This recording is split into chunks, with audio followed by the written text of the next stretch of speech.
One extreme, as he explains in the sequence of the MaMarim, is connected to the other.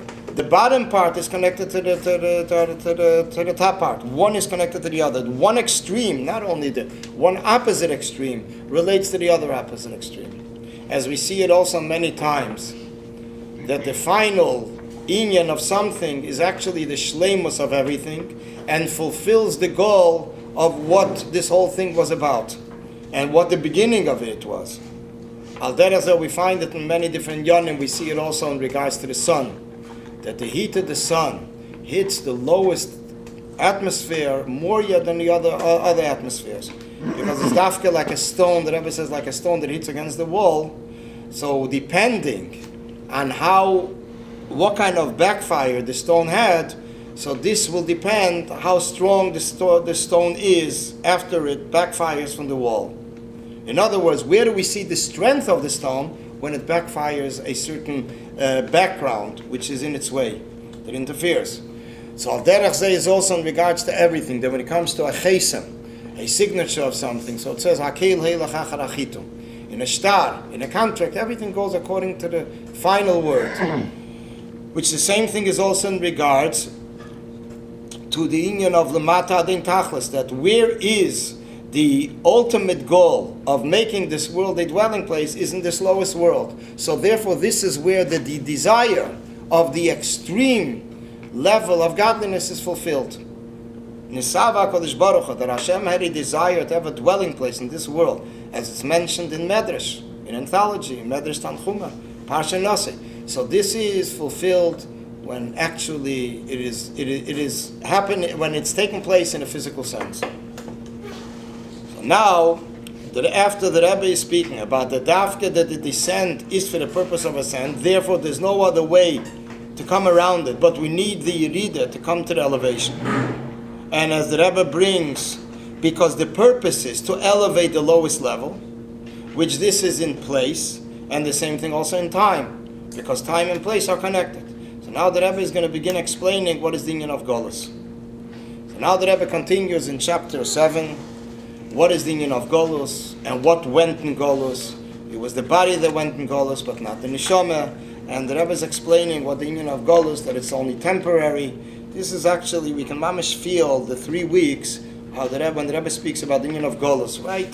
The eve of the 17th of Tammuz, 1975. So the Rebbe continues, through this we'll understand the Maimer, the quote of the Baal HaGeula of the previous Rebbe, that B'shas he needed to go to Kastrama in 1927, so he then spoke a short sikha for the people that were there outside in the street. He was in the wagon, he was already on the way to go, and was going to drive away, and he turned to Chassidim and he spoke then that only the guf went to Golus, the body went to Golus, not the soul. And as the Rebbe mentioned many times, that the reason, what is the point, Saf Kusaf, if it's the guf or the neshama, but the Peil Zinkman in Golus was still in Golus, in exile. So the Rebbe says, because this gives a Yida Keach, knowing that his neshama is not in Golus, is not affected by Golus, so this gives the person the potential that he should be able to overcome the obstacles that come from the Golus that challenge his guf. So this is basically, the Frierdiker Rebbe wrote it later, anonymously, and as it's written, that it was written by someone that was standing there, B'shas Maaseh. It seemed like the Frierdiker Rebbe did not want it should be his name to it, so the Peil, it was later published in many different places, and the Rebbe is very much medayik, elaborates a lot. The Rebbe elaborated on many different parts of this talk, which was in total a half a page. But the Rebbe was very much medayik and used it in many different occasions. With this we'll understand the quote of the previous Rebbe that he said that only the body went to exile, but not the neshama. The Gemara says in Megillah, the Gemara says in Megillah that when the Beis Hamikdash was destroyed and we were driven away from our land, Nitla Eitza Mimenu, we were given advice, it was removed from us the intuition of advice, and we don't know how to judge. And then Erev and Samachei Aleph, that even a tirda kala, even a little bother of something, a certain task, a light task also confuses. Actually, in that Gemara there's also another union, but the Rebbe writes Chulu, which this is what it is. Abel Peil, he says over there in Gemara that today, according to Halacha, a Yid, because of worries of Parnasa, he can be considered like a shikar, like a drunk, because he's so involved in Parnasa that he's considered exempt from obligations, the same way like a shikar. The Gemara says it in Eruvin. Daf Samachei, I think it's Samachei, dacht sich mit Beis, this word. Aber the Peil is in the same Gemara. So from this we see that the Golus, the exile, does confuse a person's understanding, which relates to the potential of the neshama, not the body.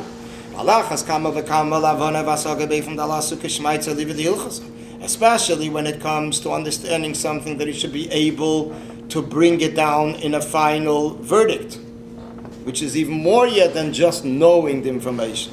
There's someone that is asked a certain thing, then there's someone that is asked to give a verdict. And as Rebbe mentions from the Hemshech Samach Vov, also from that series of MaMarim from 1906, that when a person has to say something, give over Inyan and Torah, so it's not such a big challenge. So as a person over has to give over a verdict, he's asked, he needs to research something, give out a verdict, this is where he starts shaking already, because he knows he has to find a verdict that's within the accordance of Hashem's will, Almighty's will and desire. He needs to find the Ratzon Hashem, how Hashem wants this verdict to be. So over there, it's already more exertion, Yiras Shamayim, and he needs Sayata D'Shmaya. He needs Pasher help no Maila. As the Rebbe mentioned that a Rav needs Sayata D'Shmaya, assistance from above.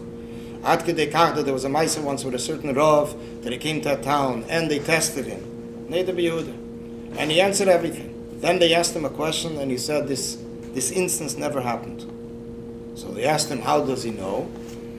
So he told them. He says, on all the B'derech Klal, when a Rav comes, when he came to Prague, this is what they gave him this test. The Rav comes to a certain place. When a Rav has a certain challenge, a certain question, that he needs to pass a verdict. So that in order to pass the verdict, he has a certain assistance from above. In order to have the certain assistance from above, so b'meila he has to be also a vessel for it. This is not what the Neder B'Yehuda said, but the Rebbe Marash once said. Rebbe Marash once told a Rav that b'shas every Shabbos or every Shabbos after he should learn the Likutei Torah, because he told the Rebbe Marash he became a Rav in a certain city. So the Rav, the Chassid, asked the Rebbe Marash, what shaychas does Likutei Torah have with halacha? So the Rebbe Marash said, Poshit. B'shas you will learn, b'shas you're a Rav and you won't learn Likutei Torah, so you will think you with Hashem, you're with the Almighty Arishim Berishin, you're like first buddies. He says, when you will learn Likutei Torah, you will see you're not even a shishi shebeshishi. You're not even six away one from another. So Meilei says this is what will give you at least an intuition what you're dealing with. You're dealing here with the Ratzon Hashem. So the same thing benegea to the Neder B'Yehuda. Neder B'Yehuda said that since I did not get any assistance and any intuition, any sense how to solve this problem, so I knew that there was no need for it. They later revealed to him that it was talking a made-up story. It never